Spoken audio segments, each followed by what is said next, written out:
Nunca pensé que la traición más grande de mi vida vendría de la persona que me enseñó a caminar. Me llamo Alejandro. Nací en un pequeño pueblo de América Latina, en una casa humilde donde la escasez era el pan de cada día. Desde niño escuchaba a mi padre repetir una frase como si fuera un himno. El hombre que no trabaja, no vale nada. Esa idea se me clavó en el pecho y me acompañó como una maldición y como un motor a la vez. A los 19 años, cuando vi que en mi tierra el dinero no alcanzaba ni para comer dignamente, tomé una decisión que me partiría la vida en dos: emigrar. Dejé a mi madre llorando en la puerta de casa, a mis hermanos pequeños aferrados a mis piernas, y a mi padre, serio, sin una lágrima, pero con esa mirada dura que siempre me hacía sentir que debía demostrarle algo. Llegar al norte fue un infierno que no voy a olvidar jamás. Cruzar la frontera no fue como esas historias románticas de superación que a veces cuentan en televisión. Fue hambre, miedo, desiertos interminables, y la certeza de que un paso en falso podía costarme la vida. Pero lo logré. El primer trabajo que conseguí fue en la construcción. Me levantaba a las 4 de la mañana, con las manos destrozadas, los músculos temblando, y aún así nunca faltaba. Siempre repetía la voz de mi padre en la cabeza: el hombre que no trabaja, no vale nada. Los primeros dólares que gané no los gasté en mí.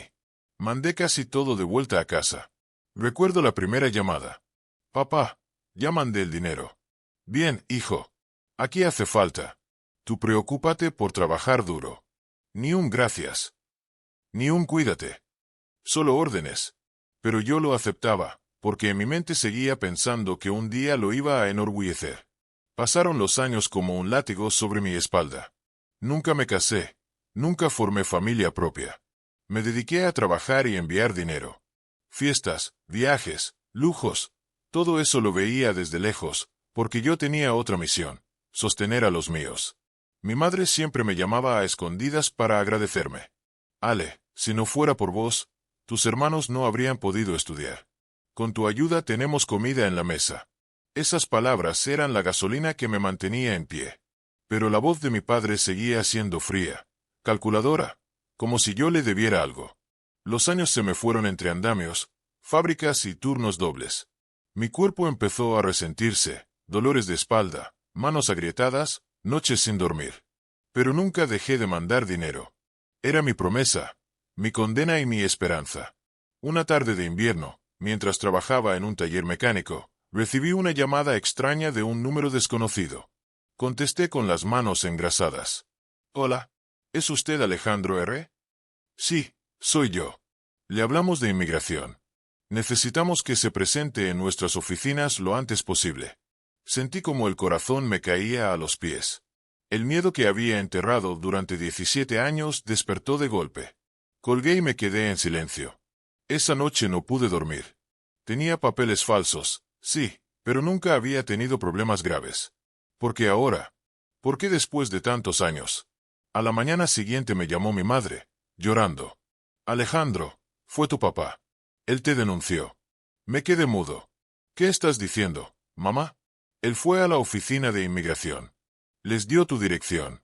Dijo que era lo mejor, que ya habías hecho bastante por nosotros. No escuché más. Un zumbido me tapó los oídos. El hombre por el que había trabajado como un esclavo, a quien nunca quise fallar, me había entregado. Recuerdo que marqué su número con las manos temblorosas. Cuando atendió, su voz era seca como siempre. Papá, ¿me denunciaste? Sí. ¿Cómo pudiste? Después de todo lo que hice por ustedes.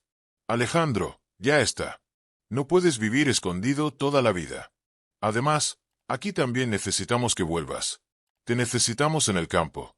Me estás diciendo que después de 17 años, después de mandarte cada dólar que podía, ¿lo único que haces es entregarme? Su silencio fue peor que cualquier insulto. Sentí que el mundo se me derrumbaba. No solo estaba en riesgo de ser deportado, sino que la puñalada vino de la persona que menos imaginaba. Los días siguientes fueron un infierno. Cada vez que salía a la calle, miraba por encima del hombro. Cualquier sirena me hacía pensar que venían por mí. En el taller, mis compañeros notaron que algo me pasaba. Ale, estás raro. ¿Qué onda? Nada, cansancio. Pero por dentro me moría de miedo y rabia.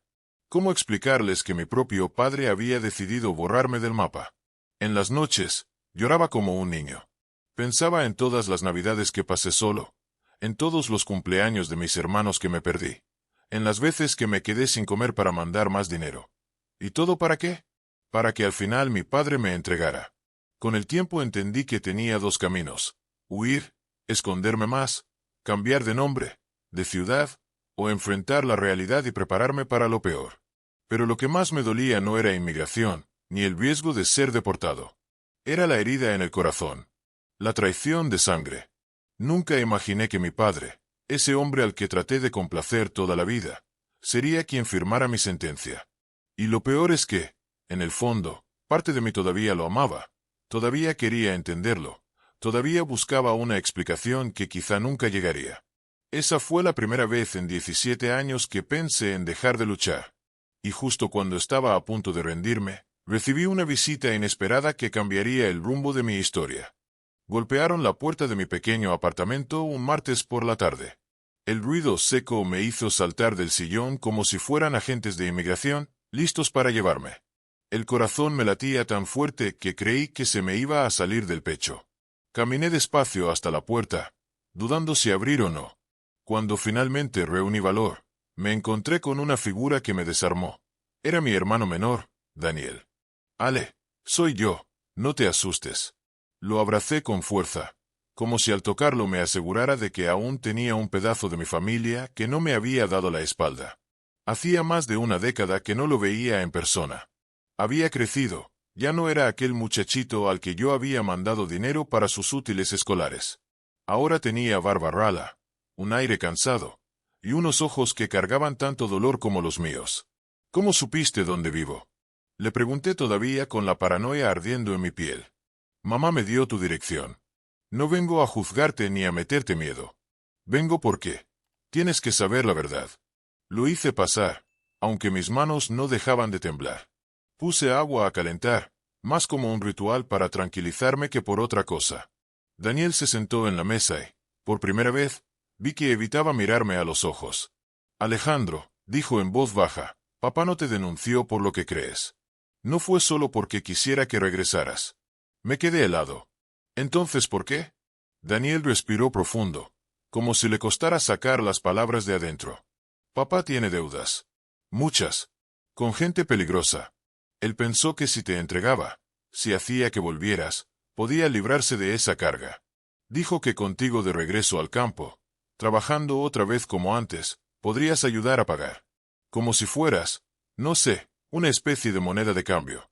Sentí una mezcla de náusea y furia. No solo me había traicionado, sino que lo había hecho por conveniencia, por puro interés. No fue por amor, ni por preocupación, ni siquiera por dureza paterna. Fue porque me veía como su salvación financiera, como una máquina de trabajo que podía rescatarlo de sus propias decisiones. ¿Me estás diciendo que me vendió? ¿Que después de 17 años, yo soy solo un recurso para él? Dije casi gritando. Ale, yo no lo defiendo. Solo te digo lo que escuché. Mamá está destrozada. Ella nunca quiso que pasara esto. Yo vine porque no quiero que pienses que todos en la familia somos iguales. Yo te agradezco. Gracias a vos estudié, gracias a vos no pasamos hambre. Yo no me olvido. Las lágrimas me ardieron en los ojos. Por un momento quise abrazarlo, aferrarme a esa mínima chispa de gratitud, pero la rabia contra mi padre me seguía consumiendo. Esa noche no dormimos. Daniel me contó cómo en el pueblo la situación se había puesto cada vez peor. Mi padre había perdido tierras, había pedido dinero a prestamistas, y cada vez que la soga se apretaba más, repetía que cuando Alejandro vuelva, todo se arreglará. Yo, mientras tanto, cargaba ladrillos y grasa de motor, sin sospechar que mi propio sacrificio había creado una expectativa enferma en él. Al amanecer, Daniel me miró serio. Ale, tenés que tomar una decisión. Si te quedas, corres el riesgo de que inmigración te encuentre.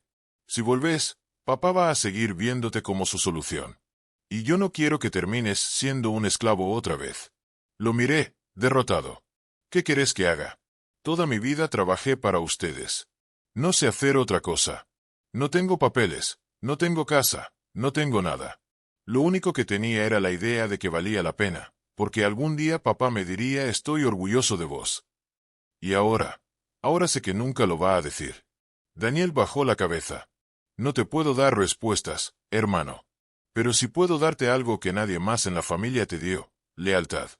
Yo estoy de tu lado. Por primera vez en años sentí que no estaba completamente solo. Los días siguientes fueron un torbellino. Vivía escondido, evitando salir más de lo necesario. Daniel me traía comida. Me ayudaba a pagar algunas cuentas. Cada vez que sonaba mi teléfono me temblaban las manos, pensando que podía ser la llamada final. Una madrugada escuchamos sirenas cerca y casi me da un ataque. En medio de ese caos, comencé a preguntarme quién era yo más allá de ser un proveedor. ¿Qué había hecho con mi vida? Tenía 36 años, y todo lo que podía mostrar era una lista interminable de sacrificios. ¿Dónde quedaba Alejandro el hombre, el ser humano? Me encontré hablando solo frente al espejo, como un loco. Trabajaste como un perro, Alejandro. Les diste todo. ¿Y ahora qué? ¿Quién sos sin ellos? Esa pregunta me atormentaba día y noche. Mi padre me había reducido a un número, a un flujo constante de dólares. Y al denunciarme, me había dejado claro que nunca me vio como hijo, sino como herramienta. Con Daniel decidimos visitar a un abogado migratorio en secreto. Era arriesgado, pero necesitaba saber mis opciones. El hombre nos atendió en una oficina pequeña, con olor a café rancio y pilas de papeles por todos lados. Después de escuchar mi historia, me miró con una mezcla de lástima y cautela. Alejandro, tu caso es complicado. Llevas 17 años aquí sin papeles. No tienes antecedentes criminales, eso es bueno. Pero si ya hay una denuncia, tarde o temprano te van a venir a buscar. Podrías intentar un asilo humanitario, aunque es difícil. También existe la opción de casarte con alguien con ciudadanía, pero sé que no es tan simple como suena. Salí de ahí más confundido que antes. ¿Buscar un matrimonio por conveniencia? ¿Convertir mi vida en un trámite desesperado? No me parecía justo. Pero, ¿qué otra salida tenía? De camino a casa, Daniel me dijo algo que me perforó el corazón. Ale, vos siempre viviste para los demás. Capaz es momento de empezar a vivir para vos.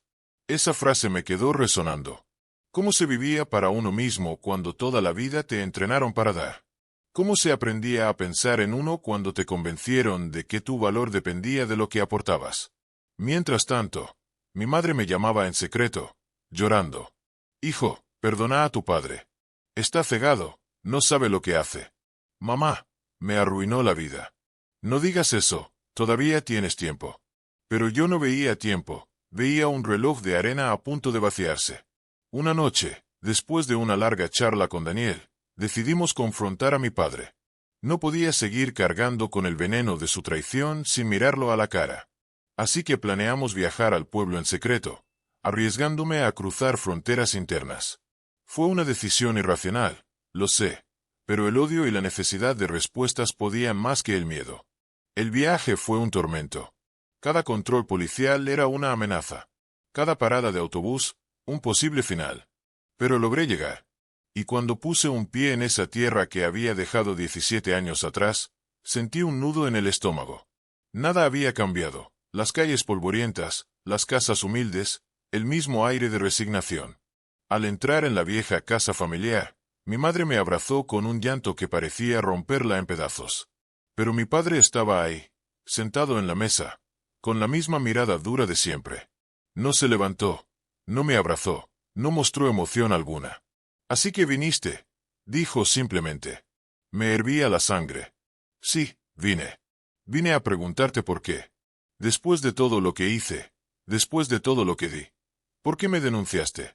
Mi padre me miró fijamente, sin titubear. Porque ya no podía seguir así. Allá no eras nadie, acá por lo menos podés servir de algo. Esa frase me atravesó como un cuchillo. No eras nadie. Podés servir de algo. Para él, yo no era un hijo. Era un recurso. Me levanté de la mesa temblando de rabia. ¿Sabes qué, viejo? Tenías razón en algo. Yo no era nadie, porque nunca me diste permiso de serlo. ¿Y sabes qué más? Ya no voy a servir de nada para vos. Se acabó. Mi madre lloraba, Daniel intentaba detenerme, pero yo ya había tomado una decisión en ese instante. Nunca más volvería a sacrificarme por un hombre que me veía como un objeto. Salí de esa casa con el corazón hecho cenizas, pero con una chispa nueva ardiendo en mi interior.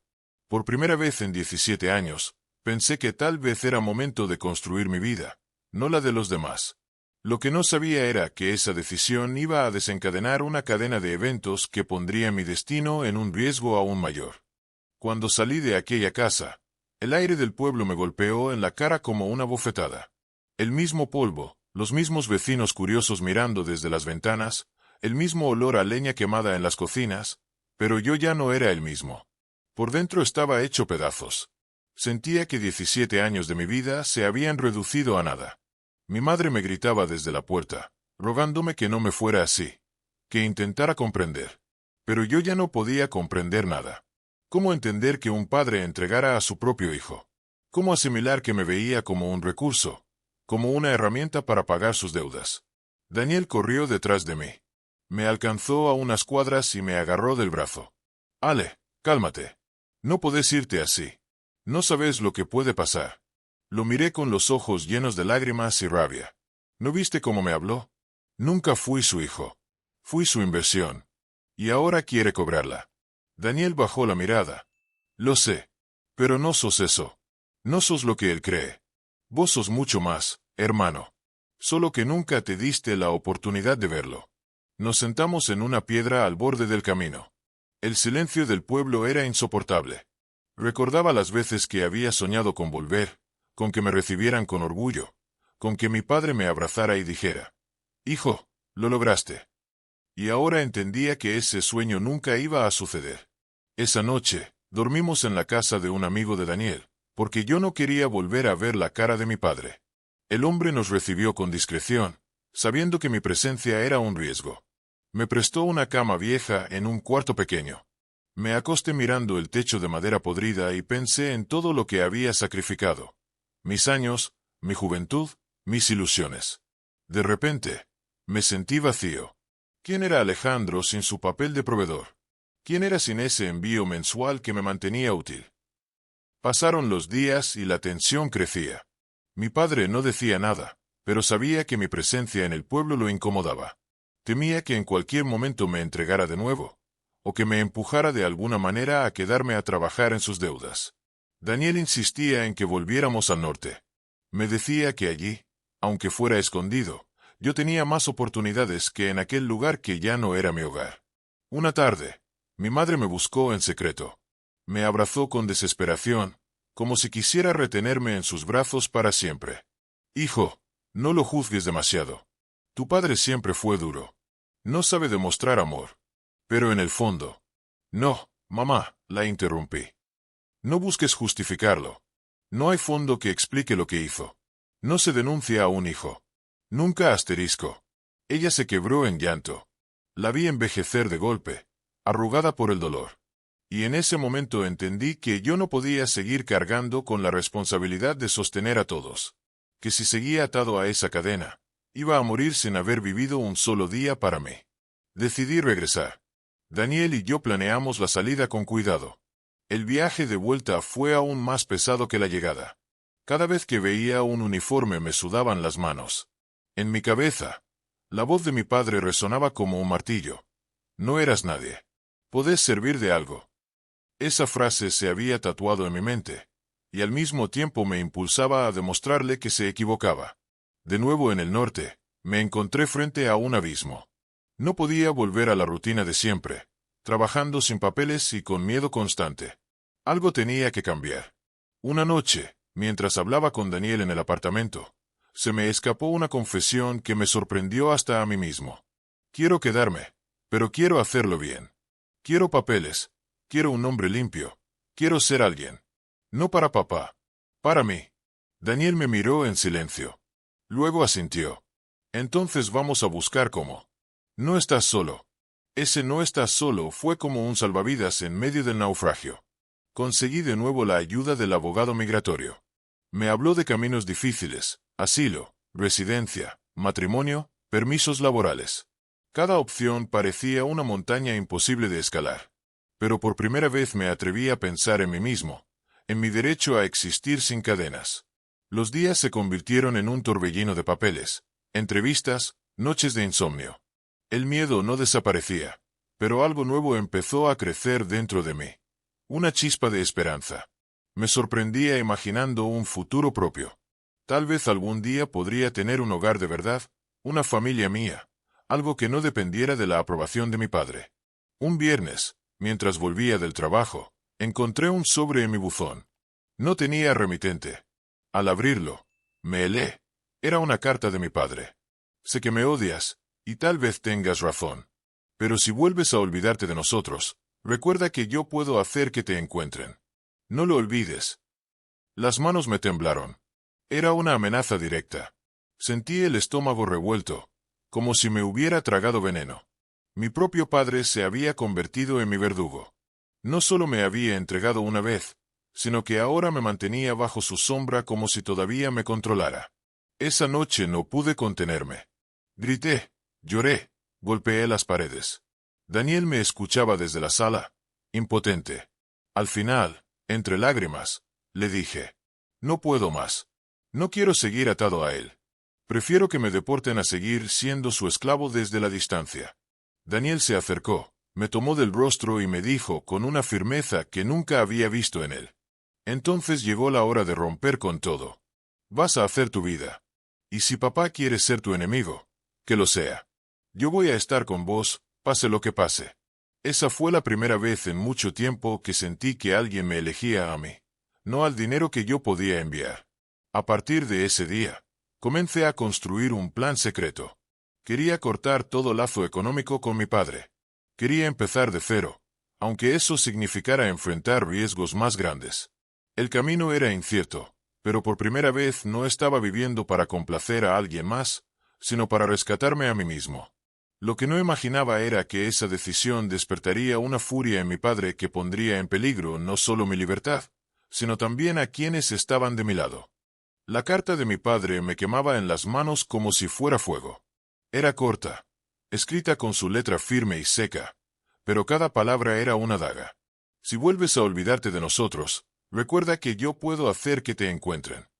Lo leí una y otra vez, con el corazón acelerado, como si cada vez que lo hacía me convenciera más de que mi propio padre se había convertido en mi carcelero. Esa noche no dormí. Caminaba de un lado a otro del apartamento, como un animal enjaulado. Daniel intentaba calmarme, pero yo no podía. Mi mente se llenaba de imágenes, agentes tocando la puerta, esposas en mis muñecas, el avión de regreso al país que había dejado hace tantos años. Y detrás de todo, la sombra de mi padre, sonriendo con esa dureza cruel que lo caracterizaba. No lo puedo creer, Dani. ¿Quién amenaza a su propio hijo así? Es su manera de tenerte bajo control. Él siempre necesitó que estuvieras atado a él. Es su forma de sentirse poderoso. Pues ya no más. No voy a dejar que me domine desde la distancia. Pero decirlo era fácil. Hacerlo era otra cosa. Con el paso de las semanas, comprendí que mi padre no iba a detenerse. Empezaron a llegarme rumores desde el pueblo, que andaba diciendo que yo tenía dinero escondido, que si no le mandaba nada, él iba a resolverlo a su manera. Y todos sabíamos lo que eso significaba. Otra denuncia, otra puñalada. Fue entonces cuando entendí que mi batalla ya no era solo contra inmigración, sino contra él. Y esa guerra no se libraba con armas, sino con decisiones. Una tarde, me senté frente al espejo y me obligué a mirarme de verdad. Vi un hombre cansado, con arrugas prematuras, las manos marcadas por el trabajo, los ojos rojos de tanto llorar. Pero también vi algo nuevo, una chispa de rebeldía, de orgullo propio. Por primera vez en mi vida no quería complacer a mi padre. Quería derrotar la imagen que él tenía de mí. El abogado me había hablado de la posibilidad de pedir asilo. No era fácil, pero tenía argumentos, persecución familiar, amenazas, la imposibilidad de regresar a un lugar donde hasta mi propio padre se había convertido en enemigo. Era un camino incierto, largo y lleno de obstáculos, pero al menos era un camino. Daniel me acompañó a cada cita, como un guardián silencioso. Recuerdo un día en especial, después de una reunión agotadora con el abogado, cuando nos sentamos en un parque a descansar. Él me miró y dijo, Ale, si ganas este caso, si conseguís papeles, si logras ser libre, ¿qué vas a hacer después? Me quedé callado. Nunca había pensado en el después. Mi vida siempre había sido sobrevivir al día a día, enviar dinero, ocultarme. No sé, Danny. Tal vez, formar una familia. O tal vez viajar, ver el mundo con mis propios ojos, no solo desde la distancia. Él sonrió. Me gusta escucharte hablar así. Te hace bien pensar en vos mismo. Pero esa pequeña luz de esperanza no tardó en ensombrecerse. Un mes después recibí otra llamada que me heló la sangre. Era mi madre. Su voz temblaba. Alejandro, tu padre está furioso. Dice que si no le mandas dinero, va a hacer que te deporten de una vez. Dice que tiene amigos que pueden arreglarlo. Me llevé la mano a la frente, desesperado. Mamá, ya no puedo más. No voy a seguir dándole nada. Si quiere destruirme, que lo haga, pero yo no voy a seguir siendo su esclavo. Por favor, hijo, piensa bien. Él está fuera de sí. Tengo miedo de lo que pueda hacer. Colgué con el corazón destrozado. No solo me enfrentaba a mi padre, sino que también veía cómo arrastraba a mi madre en medio de todo.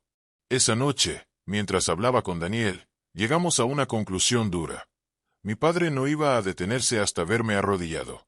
Y yo tenía dos opciones: ceder y seguir bajo su yugo, o resistir y arriesgarlo todo. Elegí resistir. El proceso legal avanzaba lento, con entrevistas, formularios interminables, revisiones.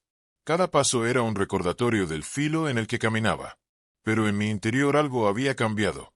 Ya no era el joven que soñaba con la aprobación de su padre. Era un hombre dispuesto a luchar por su dignidad, aunque eso significara perderlo todo. Un día, recibí otra carta. No tenía remitente, pero reconocí su letra al instante. La abrí con las manos temblorosas. Decía: si no vienes, mandaré a buscarlos a ti y a Daniel. No juegues conmigo. Se me heló la sangre. Ahora ya no era solo yo. Mi hermano estaba en la mira. Corrí a mostrarle la carta. Daniel la leyó y la arrugó con rabia. Ya basta. Si quiere guerra, la va a tener. Pero no vamos a dejar que te destruya. No, Danny, no quiero que te metas más. No quiero que él te arrastre conmigo. No es tu decisión. Sos mi hermano. Y si él quiere tocarte, me va a encontrar primero a mí. Lo abracé con fuerza. Nunca nadie había mostrado esa lealtad hacia mí. A partir de ese momento, empezamos a movernos con más cuidado. Cambiamos de número, evitamos lugares conocidos, dejamos de hablar con algunos contactos que podían traicionarnos. Era como vivir en un estado de guerra invisible, donde el enemigo no era un desconocido, sino mi propio padre. Con el paso de los meses, sentí que me endurecía. El miedo seguía, pero ya no me paralizaba. Era un miedo que me empujaba hacia adelante, que me obligaba a pelear.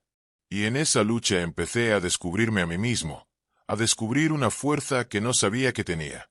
Pero justo cuando parecía que podía empezar a ver un horizonte distinto, ocurrió algo que me sacudió hasta los huesos. Una mañana, al salir del apartamento, encontré un sobre debajo de la puerta. Dentro había una foto. Era yo, en la calle, caminando. La foto había sido tomada hacía apenas 2 días. Y en el reverso, un mensaje escrito con marcador rojo. Te estoy observando. Sentí que las piernas se me doblaban. Ya no era solo una amenaza lejana desde el pueblo. Alguien aquí, cerca, me estaba vigilando. Corrí dentro y le mostré la foto a Daniel. Su rostro se puso pálido. Esto ya no es solo papá. Esto es alguien más. Alguien que lo está ayudando desde acá. Me desplomé en una silla, con las manos en la cara. Dios mío, Danny, esto nunca va a terminar. Pero él, con una calma que me sorprendió, me tomó del hombro y me dijo: sí va a terminar. Y va a terminar cuando vos decidas dejar de tener miedo. Vamos a descubrir quién está detrás de esto. Y cuando lo hagamos, vas a ser libre de una vez por todas. Lo miré a los ojos y supe que no había marcha atrás. La guerra contra mi padre ya había cruzado una línea. Y lo que estaba en juego ahora no era solo mi futuro en este país, sino mi vida entera. Si esta historia te está atrapando, no olvides suscribirte al canal, dejar tu me gusta y comentar desde qué ciudad nos estás viendo. La foto con el mensaje "te estoy observando" me dejó en un estado de paranoia total. Cada paso que daba en la calle lo sentía como una sentencia. Me giraba a cada rato, convencido de que alguien me seguía. El aire parecía más pesado, los días más oscuros. Por primera vez en mi vida entendí lo que significaba realmente vivir perseguido, no solo por la ley, sino por la sombra de alguien que debería haberme protegido. Daniel intentaba tranquilizarme, pero también estaba nervioso. Revisaba ventanas, cerraduras, se aseguraba de que nadie nos siguiera al llegar a casa. Esa tensión nos estaba consumiendo. Hasta que un día decidimos enfrentarlo. No podíamos seguir huyendo eternamente. Empezamos a investigar quién podía estar ayudando a mi padre desde aquí. No teníamos muchos contactos, pero con cautela, Daniel habló con un conocido del barrio que tenía la costumbre de enterarse de todo. Una semana después, volvió con información. Ale, papá le pagó a un tipo que vive acá, en la ciudad. Es alguien que trabaja en seguridad privada, acostumbrado a hacer trabajos especiales. Lo contrató para vigilarte y presionarte. Tu viejo quiere asustarte hasta que vuelvas. La sangre me hirvió. Ya no era solo un juego de amenazas. Era un hostigamiento planeado, organizado. Mi propio padre había contratado a alguien para vigilarme como si fuera un criminal. Esa noche, sentado frente a Daniel, exploté. No puedo más, Dani.